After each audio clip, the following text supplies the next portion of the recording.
قارون کو دولت مل گئی، اتنا بڑا خزانہ تھا اس کے پاس کہ قرآن کہتا ہے کہ ایک جماعت مل کے صرف خزانے کی چابیاں اٹھاتی. یعنی یہ معاذ اللہ کوئی گپ نہیں، یہ قرآن مجید نے بیان فرمایا کہ ایک جماعت مل کے صرف خزانے کی. تو حضرت سیدنا موسیٰ علیہ السلام نے کہا زکوٰۃ دو. زکوٰۃ کے معاملے میں لوگ ہیل و حجت سے کام لیتے، غریب ہو جاتے. اس کو کہا زکوٰۃ دو تو کہنے لگا آپ کی تو میرے مال پہ نظر ہے. اب نے فرمایا تو بڑا بیوقوف ہے، مال تجھے اللہ نے دیا ہے نا، تو اللہ کے رستے میں دے. یہ کام ذرا مشکل ہے کہ اس کو بار بار کہا کہ اس نے نہ بجائے اس کے کہ وہ مال دیتا، اس نے حضرت موسیٰ پہ الزام لگا دیا، ایک عورت کو تیار کر کے لایا. یہ الزاموں والا کیس سنتے آ رہے ہیں آپ کہاں تک؟ حضرت یوسف پہ بھی لگا، جناب مریم پہ بھی لگا، حضرت سیدنا موسیٰ کلیم پہ بھی لگا، اور حضرت عیسیٰ پہ بھی. سارے ہوئے نا الزامات. آپ کیا بات کرتے ہیں؟ الزام لگانا، بہتان ترازی کرنا، اور ہمارے یہاں اچھی بات دل سے پھیلتی ہے، بری خبر وہ جلدی پھیل جاتی. ایک عورت کو تیار کر کے لایا معاذ اللہ تعالیٰ حضرت موسیٰ پر الزام لگانے کے لیے، اور جب وہ بی بی آپ کے سامنے لا کے کھڑی کی تو حضرت موسیٰ نے جلال فرمایا تجھے قسم ہے اللہ کی عزت کی، سچ سچ بتا معاملہ کیا ہے. تو وہ خاتون کانپنے لگی، کہنے لگی میں موسیٰ کلیم کے سامنے کیسے کھڑی ہو سکتی؟ مجھے تو اس نے پیسے دے کے تیار کیا، مجھے اس نے مجھے پیسے دے کے تیار کیا، اور بڑی اس نے مجھے تکلیف دی ہے. یہ جب کہا تو حضرت موسیٰ علیہ السلام رونے لگے کہ تو سارا کچھ کرتا پر میری سفید چادر پہ داغ تو نہ لگانے کی کوشش کر. آپ رونے لگے. آپ یقین کریں لوگ تکلیف دیتے ہیں بعضوں کا، ایسی بات کرتے ہیں جس کا کوئی وجود نہیں ہوتا. تو یہ کچھ لوگ کر دیتے ہیں لیکن وہ سمجھتے نہیں. کہتے ہیں آپ حوصلہ کریں، آپ درویش ہیں. حضرت موسیٰ سے بڑا درویش کون ہوگا؟ کلیم تھے نا اللہ کے، بڑا جگرا ہے نا. لیکن رو پڑے، کہنے لگے تجھے ایسا نہیں کرنا چاہیے. کہنے لگے اللہ اب اسے سزا دے. تو رب کریم نے اس کے سارے ساز و سامان سمیت اسے زمین میں دھنسا دیا. وہ زمین میں غرق ہو گیا اپنے خزانے سمیت. امام اعظم ابو حنیفہ رحمۃ اللہ تعالی علیہ کچھ لوگ حسد کرنے لگے تو ایک عورت ایک دفعہ آ گئی، کہنے لگی کوئی مسئلہ پوچھنا ہے. یہ بڑا کٹھن سا معاملہ ہوتا ہے، جو آدمی جو کام کر رہا ہوتا ہے وہی روپ دھار لیتے. مسئلہ کچھ نہیں، اندر آئی تو باہر سے شور ہو گیا. لوگ آ گئے، کوتوال کو بلا لیا، معاذ اللہ امام صاحب کے پاس بی بی ہے، جیل میں لے گئے، سویرے فیصلہ کریں گے. رات کو ساری رات امام اعظم نے نماز پڑھی، ساری رات، اور کہنے لگے اے اللہ اب تو میں بوڑھا ہو گیا، اس حال میں اب ان سوالوں کا جواب دوں گا. وہ عورت بھی ساتھ بند تھی، اس عمر میں ان سوالوں کے جواب یار بڑا مشکل ہوتا ہے. اللہ اکبر. اس عمر میں امام صاحب رو رہے تھے تو اس عورت کا دل نرم ہو گیا. امام صاحب سے کہنے لگی مجھے غلطی ہو گئی، میں نے پیسے کسی سے پکڑ لیے تھے. حضور آپ تو اللہ کے نیک بندے. امام صاحب کہنے لگی اب ایک نیکی کر، کوتوال سے کہہ کہ مجھے کوئی تکلیف ہے تو میں دوا کھا کے واپس آ جاؤں گا. تو وہ کوتوال تو پہلے ملا ہوا تھا، اس نے اس کو کہا کہ مجھے کوئی تکلیف ہے میں گھر جاتی ہوں، دوا کھا کے واپس. امام صاحب نے سمجھا دیا. وہ گئی تو جو برقع اس نے پہنا ہوا تھا نا، نقاب ساری عورتیں، وہ جا کے اس نے امام صاحب کی بیوی کو دیا. امام صاحب نے اس کو سمجھا کے بھیجا تھا. وہ برقع گھر لے گئی اور جا کے زوجہ کو ساری بات سنائی. وہ دوائی کھانے گھر چلی گئی اور زوجہ برقع پہن کے تھانے آ گئی. سویرے قاضی کے سامنے بھیج ہوئے تو کہنے لگا جی آپ اتنے بزرگ ہو کے عالم ہو کے بیوی کے ساتھ اکیلے. فرمایا میری بیوی ہے تو میں نے اکیلے ہی ہونا تھا اس کے ساتھ، اور کس نے ہونا تھا؟ جناب آپ کی بیوی. فرمایا بلاؤ میرے سسر کو، اور بلاؤ محلے کی 10-12 عورتوں کو بھی دیکھ لے. انہوں نے دیکھا تو امام صاحب کی بیوی نکل آئی. وہ جتنے تھے نا الزام لگانے والے وہ اب غور سے دیکھ رہے تھے. تو ایک کہنے لگا امام صاحب سے یہ کیا ہوا؟ فرمایا قرآن ہے وَتُعِزُّ مَن تَشَاءُ وَتُذِلُّ مَن تَشَاءُ. یہ قرآن ہے. ہونا کیا تھا؟ رب نے اپنا وعدہ سچا کر کے دکھایا ہے. تو اس نے بھی الزام لگایا، پھر سزا یہ ملی کہ وہ ہمیشہ کے لیے زمین میں دھنستا۔ دولت کون دیتا ہے؟ اللہ دیتا ہے نا، تو اگر اللہ کہے تھوڑی سی واپس بھی کرو، بندے دے خرچے بات جانتے تھے، تھوڑی سی واپس مانگ لے تو ہاتھ تنگ ہو جاتا ہے۔ کہ خاتون نے ایک دفعہ مجھے پیغام دیا تو میں بڑی اس کی بات سن کے مجھے عجیب لگا۔ وہ کہنے لگی کہ دوسری جگہ میری شادی ہوئی ہے، مجھے طلاق ہو گئی تھی، تو مجھے ایک تانا روز سننے کو ملتا ہے، تو اتنی اچھی ہوتی تو وہاں نہ رہ لیتی۔ تو بھئی یہ کوئی تانے والی بات ہے؟ کوئی ضروری ہے کہ بیوی غلط ہوتی ہے تو طلاق ہوتی ہے؟ اللہ کے محبوب علیہ السلام کی 2 صاحبزادیوں کو ابو لہب کے 2 بیٹوں نے طلاق بھیج دی تھی، کس کی غلطی تھی؟ تو آپ کیا کہہ سکتے ہیں یہاں کیوں طلاق؟ تو اتنی جلدی بات تھوڑی کر دیں گے آپ، تھوڑی احتیاط فرمائیں بولنے۔ حضرت عبداللہ ابن عباس فرماتے ہیں میرے نبی پاک علیہ السلام نے میری تربیت فرمائی، اور محبوب پاک علیہ السلام نے فرمایا عبداللہ یاد رکھنا، یہ نوجوان دوست میری بات لکھ لیں، پریشان لوگ میری بات لکھ لیں، جن کے پاس قوت فیصلہ نہیں وہ اس بات کو لکھ لیں۔ حضرت عبداللہ ابن عباس فرماتے ہیں میرے نبی پاک علیہ السلام نے مجھ سے فرمایا تھا عبداللہ سن، اگر ساری دنیا مل کے تیرا کوئی نفع کرنا چاہے کر نہیں سکتی جب تک میرے رب کی رضا نہ ہو، اور فرمایا ساری دنیا مل کے تیرا کچھ بگاڑنا چاہے تو عبداللہ بگاڑ نہیں سکتی جب تک رب کریم کی حکمت کا تقاضا نہ ہو۔ لوگوں سے ڈرنا، لوگوں کی طرف دیکھنا، ماحول دیکھ کے اپنے راہ کا تعین کرنا، ہر بندے کے خیالات کے مطابق ڈھلنے کی کوشش کرنا، فلانا نہ ناراض ہو جائے، فلانا نہ ناراض ہو جائے، وہ جس نے ہونا ہو جائے، بس رب رسول ناراض نہ ہو۔ اپنی زندگی میں اپنے مالک کو مولا جان کے، بل اللہ مولاکم، اللہ تمہارا مولا ہے، وَهُوَ خَيْرُ النَّاصِرِينَ، وہ بہترین مددگار ہے۔ توجہ جب بھی کریں رب کی جانب کریں، اپنے دل کا قبلہ درست رکھیں، سوچوں کے زاویے سیدھے رکھیں۔ میرے بھائی مالک جب بندوبست کر دے نا، جب مالک بندوبست کر دے پھر ایسا بندوبست کرتا ہے کہ لوگوں کے پاس نا چارہ نہیں رہتا۔ حضرت مریم رضی اللہ تعالی عنہا پاک باز تھی، مسجد میں رہی تھی، پر مالک کی حکمت کے تقاضے بڑے عجیب ہیں نا۔ پھر جناب مریم کو اللہ تعالیٰ نے بغیر شوہر کی اولاد عطا کر دی۔ یہ بات یہ ایسی تھی، کسی نے کہا تھا کہ مخلوق تو فنکار ہے اس درجہ کے پل بھر میں سنگے در کعبہ سے بھی اصنام تراشے، تم کون ہو کیا چیز ہے داغ کبابی، لوگوں نے تو مریم پہ بھی الزام تراشے۔ تو لوگوں نے کہا کدھر سے لے آئی بچہ، تیرا باپ تو ایسا نہیں تھا، کہاں سے لے آئی؟ اللہ کرے میں آپ کو سمجھا سکوں، ذرا اپنے آپ کو وہاں کھڑا کریں کہ ایک پاک باز عورت، پاک باپ کی بیٹی، طیب ماں کی بیٹی، اور اللہ کے گھر میں پرورش پانے والی خاتون، ایک وہ وقت اور ایک یہ وقت کہ اس عورت کو کٹہرے میں کھڑا کر کے پوچھا جا رہا ہے کہ معاذ اللہ تیری گود میں بچہ جائز نہیں ہے، کہاں سے لائی ہے؟ اب خود سے صفائیاں بندہ کتنی کو دے، کتنی کو وضاحتیں کرے۔ اور میں نے تو اپنی زندگی میں دیکھا ہے زیادہ وضاحت دینے والے کو بھی لوگ جھوٹا سمجھنے لگ جاتے ہیں، زیادہ وضاحت دینے پر بھی لوگ کمزوری کا اظہار سمجھتے ہیں کہ کمزور پڑ گیا۔ آپ صلح کی کوشش کرتے ہیں، سامنے والا بزدل سمجھ لیتا ہے، زیادہ وضاحتیں بھی کمزور کر دیتی ہیں۔ اب حضرت مریم کو کٹہرے میں کھڑا کر کے کہا بچہ کس کا ہے؟ تو پھر خدا بندوبست جب کرے، اللہ جب مددگار ہو، تو پھر حضرت مریم کی گواہی درختوں سے نہیں دلوائی، اس نے پتوں سے نہیں دلوائی، پھر فرشتے نہیں بھیجے۔ حضرت مریم کہنے لگی مجھ سے نہ پوچھو، وہ جو پنگوڑے میں ہے اسی سے پوچھ لو، ان سے پوچھو نا، وہ کون ہے پوچھ لو، ان سے کر لو سوال۔ انہوں نے کہا پنگوڑے میں چند دنوں کا بچہ، یہ جواب دے گا؟ مددگار تھا رب،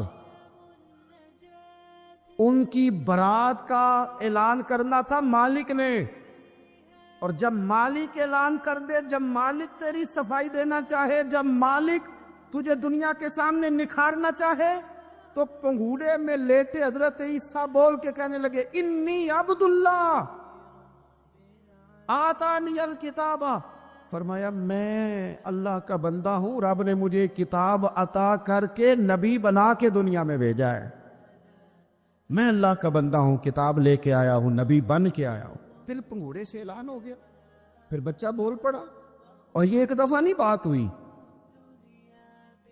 یہ بنی اسرائیل میں ایک جریج نام کے شخص بھی تھے جو نماز پڑھ رہے تھے، بعض نے لکھا ہے نفل نماز تھی، اماں نے پکارا تو آئے نہیں، تو ماں کے منہ سے نکل گیا تو اتنی دیر تک مرے گا نہیں جب تک کسی بے حیا عورت کا منہ نہ دیکھ لے۔ تو وہ عبادت گزار تھے، لیکن لوگوں نے ان کی عبادت، ریاضت، پرہیزگاری کو نہیں دیکھا، بس ایک عورت کو بھیج کے الزام لگوا دیا۔ وہ عورت آیا جایا کرتی تھی، اب آ جاتی ہیں عورتیں، مسئلہ پوچھنے کی نیت سے بھی آ جاتی ہیں۔ ماحول میں کچھ جگہ ایسی بھی ہیں جہاں عورتیں دم کرانے کے بہانے آ جاتی ہیں۔ وہ خاتون آتی جاتی تھی، اس خانقاہ پہ، آستانے پہ، یہ بخاری میں موجود ہے، پھر اس نے کہا میری گود میں جو بچہ ہے یہ انہی کا ہے۔ مجھے بتائے کیسے بندہ وضاحت دے؟ حالات خراب ہو گئے، لوگ کٹیا جلانے لگے، ماحول اور طرح کا بن گیا۔ میرے نبی پاک علیہ الصلوۃ والسلام فرماتے ہیں پھر اس رب کے بندے نے کہا مالک تو کریم ہے، تیری مشیت کا تقاضا آیا جو میری ماں نے جملے بولے تھے، پر اب میں وضاحت دینے کے قابل نہیں رہا، اب تو ہی کرم کرے گا تو دروازہ کھلے گا۔ تو وہ چند دنوں کا بچہ پنگوڑے میں بول کے کہنے لگا میں اس درویش کا نہیں، میں تو فلانے چرواہے کا بچہ ہوں، وہ جو بکریاں چراتا ہے۔ رب کی مدد کو پکاریں، اپنے ساتھ اپنے مالک کی مدد کو شامل کریں، تھوڑے رزق پر بھی گزارا اچھا ہونے لگ جائے گا۔ سارے لوگ آپ کو گرانے کی تدبیریں کر رہے ہوں گے اور مالک آپ کو عزتیں عطا فرما دے گا، اس کی بارگاہ سے حکمت کا تقاضا اور ہو جائے گا۔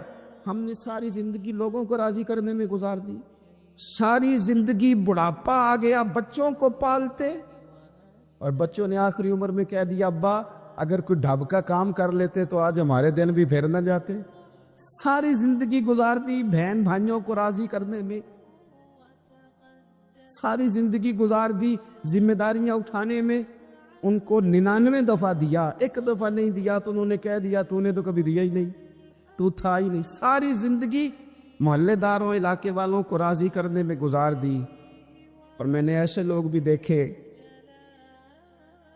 دین کے لیے وقت گزارا، لیکن جب بڑھاپے میں دانت کام نہ کرتے تھے تو وقت کے مفتیوں کو بھی مسجدوں کی کمیٹیوں نے کہہ دیا اب آپ کی سمجھ نہیں آتی، ہم نے خطیب کو یور رکھنا ہے، نہ دیکھو دنیا کی طرف، دنیا رلا دیتی ہے، نہ راضی کرو بندوں کو، بندے تھکا دیتے، نہ پیچھے بھاگو ہر وقت دنیا داروں کے، یہ انسان کو کمزور کر دیتے ہیں۔ وہ تو کریم ہی بڑا ہے، 2 آنسو زمین پر بعد میں گرتے ہیں، بندے کے گناہ سارے پہلے معاف فرما دیتا ہے۔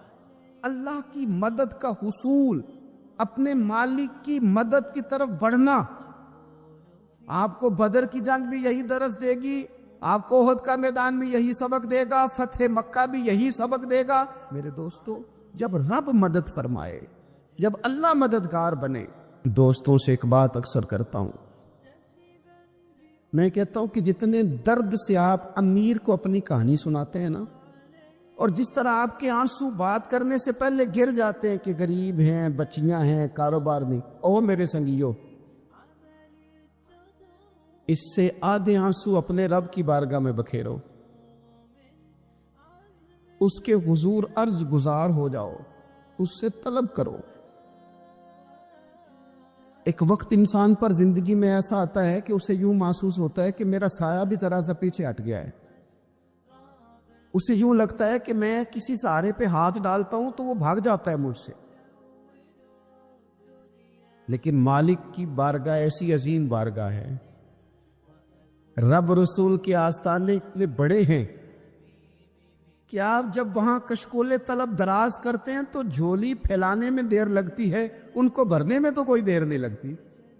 ہم نے اپنا سوچ کا قبلہ ہی دنیا کو بنا لیا ہے، یہ جو اللہ والوں کی مدد ہے یہ تو ہے نہیں، اللہ ہی کی مدد ہے، لیکن یہ جو سیٹھوں کی طرف توجہ کرنا، نوابوں کی طرف توجہ کرنا، دنیا داروں کی طرف توجہ کرنا اور اپنا مزاج اس طرح کا بنا لینا، یارو گردن کو جھکا دیتا ہے خیرات کا پتھر، جہاں میں مانگنے والوں کے سر کبھی اونچے نہیں ہوتے۔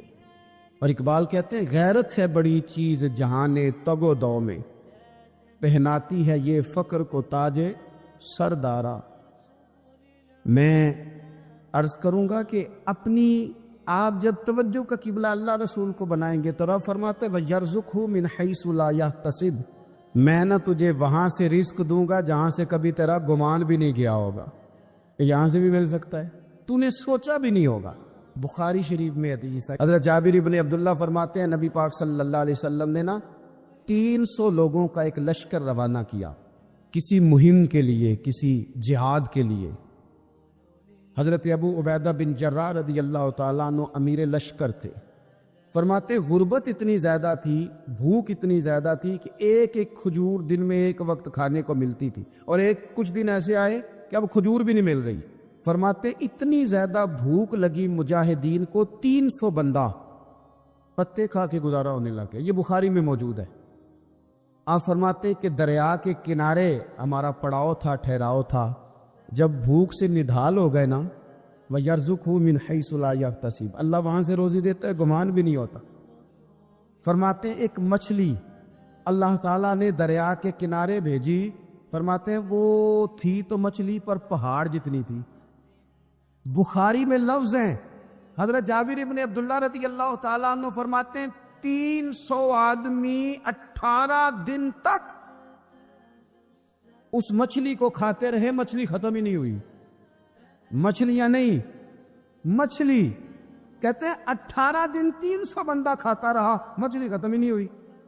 اور فرماتے ہیں کہ اس کی ہڈی نکال کے، کانٹا کہیں گے آپ اپنی زبان میں، کہتے ہیں وہ نکال کے نا تو اس کو کھڑا کیا نا جب، تو اونٹ کجاوے سمیت اس کے بیچ سے گزر جاتا تھا، 2 اس کے کانٹے جوڑے۔ فرماتے ہیں وہ اس کا گوشت ہم کھاتے تھے اور اس کی چربی بطور تیل کے ہم جسموں پہ ملتے تھے، بیماروں کو اس سے سکون آتا تھا، تندرستی شفا ہوتی۔ فرماتے ہیں ہم کھایا بھی ہم نے، اور کچھ لے کے ہم مدینے بھی گئے، اور قربان جائیں نبی پاک نے بھی اس میں سے کھایا۔ ہم نے عرض کی حضور یہ معمہ کیا ہے، یہ ماجرا کیا ہے؟ تو محبوب نے فرمایا تمہارے پاس غذا نہیں تھی، رب نے تمہارے لیے بندوبست کیا ہے، اللہ نے تمہیں دیا ہے۔ مکان شروع کر لیا، ایک صاحب نے مکان بنانے لگے، آپ وہ حساب لگا رہے ہیں، کہتے ہیں میرے پاس اتنے پیسے ہیں، اتنے میں نے فلانے دوست سے کہنا ہے اس نے دے دینے، اتنے فلانے رشتہ دار سے کہنا ہے اس نے دے دینے، اتنے فلانے سے کہنا ہے اس نے دے دینے۔ یہ ساری کاپی بنا کے مکان شروع کر لیا۔ جو روز کہتا تھا نا کوئی حکم ہو جاتے 10 سب سے پہلے اس کو کہا میاں پیسے چاہیے دین، وہ کہندا ہو کل ہی منڈا ٹوریا ہے، کہدے تو پرسوں 10 داتے لب جانے سن۔ میں آپ کو اپنے تجربے کی بات بتا رہا ہوں۔ یہ لوگوں کا خیال ہوتا ہے نا کہ آپ سٹارٹ کریں فلانا کام، ہم آپ کے ساتھ ہیں، اللہ کا ہی کوئی نظام ہے، وہ بالکل بھی نہیں ساتھ ہوتے۔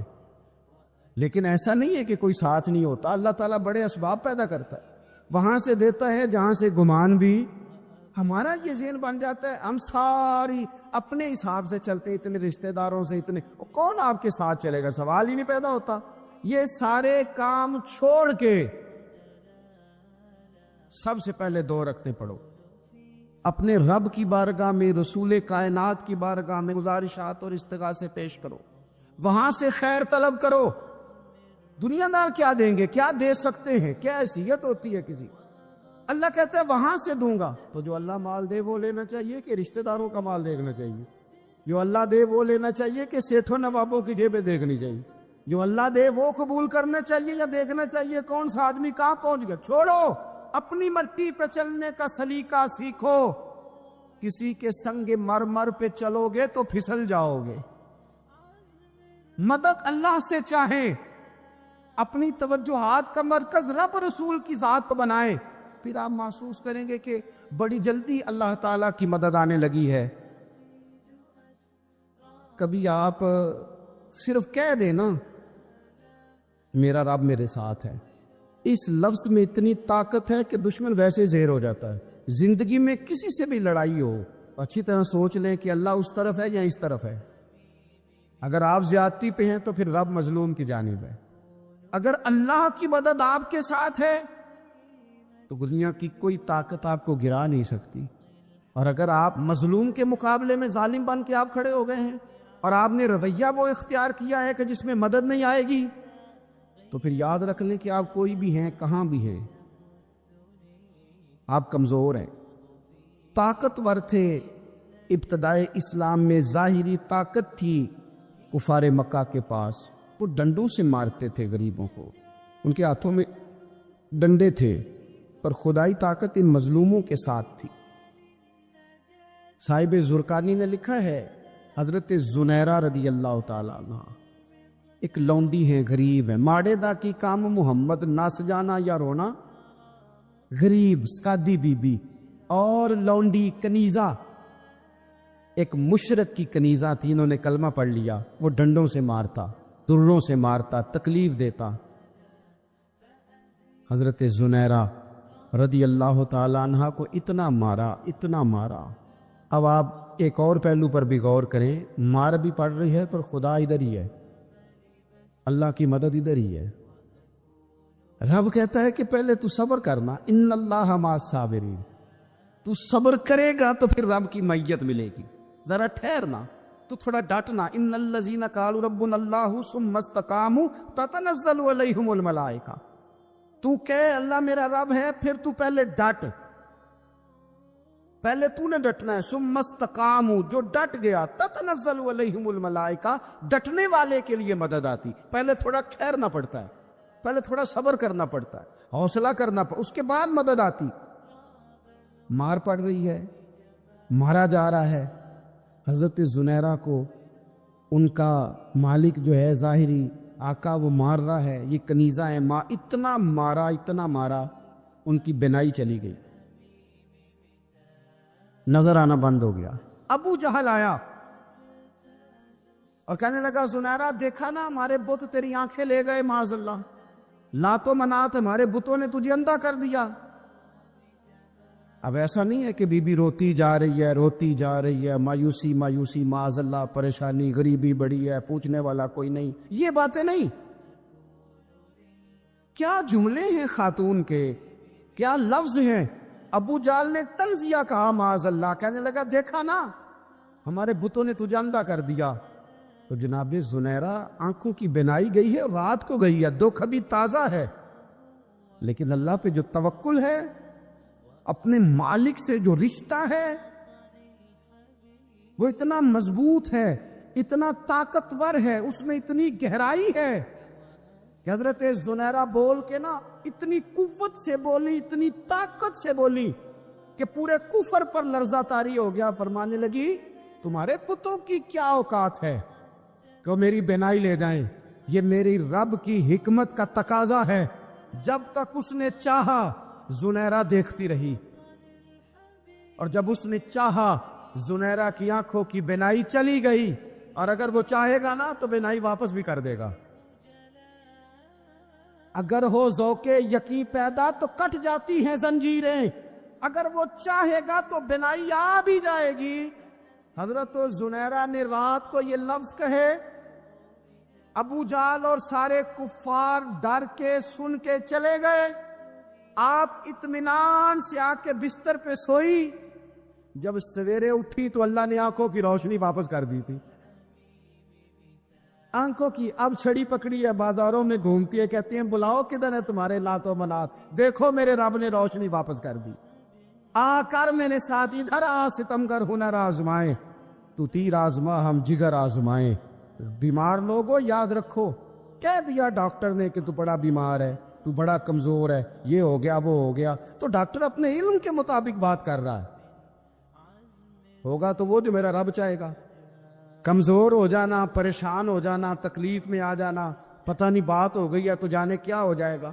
اپنی زندگی کے اندر اپنے رب سے رشتہ مضبوط کرے, رسول کائنات سے رشتہ مضبوط کرے, اللہ والوں سے رشتہ مضبوط کرے. حضرت زنیرہ نے پیغام دیا کہ زندگی میں جو جینا چاہتے ہیں تو وہ رب کا نام لے کے جی سکتے ہیں. جو اپنی زندگی میں خوشیاں دیکھنا چاہتے ہیں تو رسول اللہ کے نام پر خوشیاں دیکھی جا سکتی ہیں. توکل کی بنیاد پر بندہ خوشیاں لے سکتا ہے. اور اگر انسان میں توکل نہیں ہے تو پھر وہ اس کالے جادو سے بھی ڈر رہا ہے, وہ نیلے سے بھی ڈر رہا ہے, وہ پیلے سے بھی ڈر رہا ہے, وہ فلانے سے بھی ڈر رہا ہے, وہ میرے خلاف فلانا رشتہ دار سازش کر رہا ہے تو ڈر رہا ہے, فلانا میرے بارے میں یہ کر رہا ہے تو ڈر رہا ہے, وہ پتہ نہیں دنیا ادھر ہو جائے گی تو کیا ہو جائے گا. اٹھ باندھ کمر کیوں ڈرتا ہے, پھر دیکھ خدا کیا کرتا ہے. تو اس ساری گفتگو کا نچوڑ آپ کو یہ عرض کیا ہے. سب سے پہلے تو یہ کہ میدانوں میں مدد بھی اللہ کی, رزق میں مدد بھی اللہ کی, فصلیں خشک ہوں تو مدد پھر بھی اللہ کرے تو پھر ساری مدد, اور اگر انسان بیمار ہو تو پھر بھی مدد اللہ کی. تو اپنے اللہ کی جانب توجہ کو بڑھائیں, آپ اللہ سے مدد کے سوالی بنیں. ترمذی کی ایک حدیث ہے, میں آپ کو زندگی کا تجربہ بتاتا ہوں کہ جب میں بڑا پریشان ہوتا ہوں تو یہ والی روایت کھول لیتا ہوں, مزہ دیتی ہے.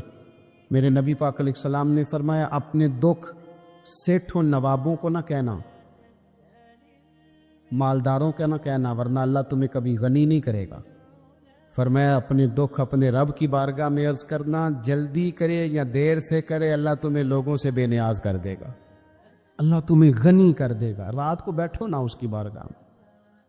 امام غزالی سے کسی نے پوچھا تھا, امام غزالی سے, کہ حضور اللہ کا بندے سے راضی ہونا کمال ہے یا بندے کا اللہ سے راضی ہونا کمال ہے؟ تو امام غزالی مسکرائے, فرمانے لگے رب تو بڑا ہی مہربان ہے, وہ تو بڑی جلدی راضی ہو جاتا ہے.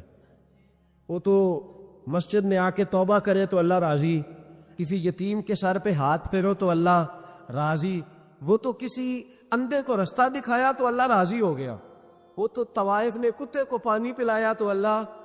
امام صاحب فرمانے لگے یہ بندہ ہے جو اللہ سے راضی نہیں ہوتا. جس کے پاس اولاد نہیں وہ کہتا ہے چلو ایک بیٹی مل جائے تو میں راضی ہوں, بیٹی مل گئی تو کہتا اب ایک بیٹا بھی ملے تو پھر راضی ہوں, پھر کہتا ہے یہ دونوں اچھی تعلیم حاصل کر لے تو پھر میں راضی ہوں, پھر کہتا ہے یہ بہت زیادہ پیسے کمائے تو پھر میں راضی ہوں.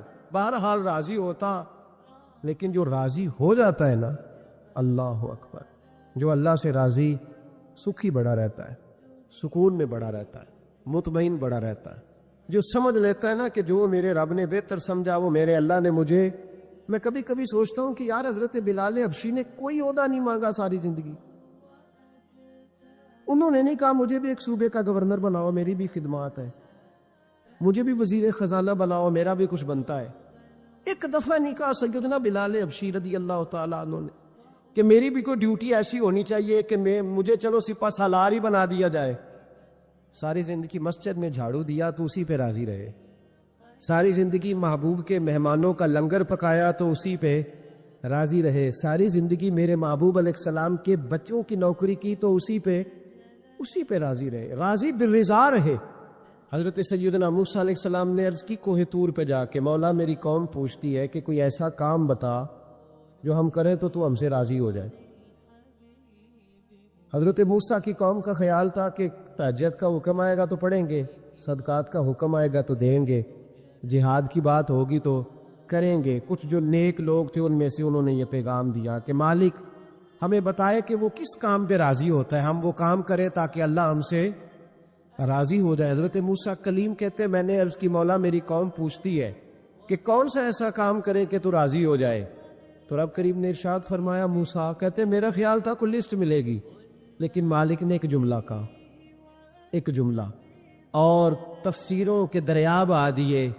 عرش کے مالک نے فرمایا موسیٰ ان سے کہو جا کے کہ وہ مجھ سے راضی ہو جائے, میں ان سے راضی ہو جاؤں گا, مجھ سے راضی ہو جائے. بندے اللہ سے راضی ہی نہیں راضی ہوتے, اللہ کی رضا پہ راضی رہیں, مالک کے فیصلوں میں اپنے دل میں کوئی بوجھ محسوس نہ کریں, اپنی زندگی اللہ کے فیصلوں. دیکھیں نا, جو ماں باپ اللہ نے بڑے اچھے سمجھے وہ ہمارے لیے پسند کی, وہ اللہ نے ہمارے لیے جو اس نے ہمارے حق میں بڑے, جو بہن بھائی, اللہ کرے آپ کو سمجھ آئے, جو بہن بھائی اس نے ہمارے حق میں بڑے اچھے سمجھے وہی بہن بھائی اس نے ہمیں عطا کیے. جس بیوی کو اس نے ہمارے گھر کے گلشن میں بہتر سمجھا اس کو لا کے اس نے ہمارے آنگن میں بٹھایا, اور جو اولاد اس نے ہمارے لیے باعث افتخار سمجھی وہ اولاد اس نے ہمیں عطا فرمائی۔ حضرت نوح علیہ السلام کا بیٹا کافر ہو گیا، پر کسی جگہ انہوں نے شکوہ نہیں کیا کہ مالک یہ کافر کیوں ہوا۔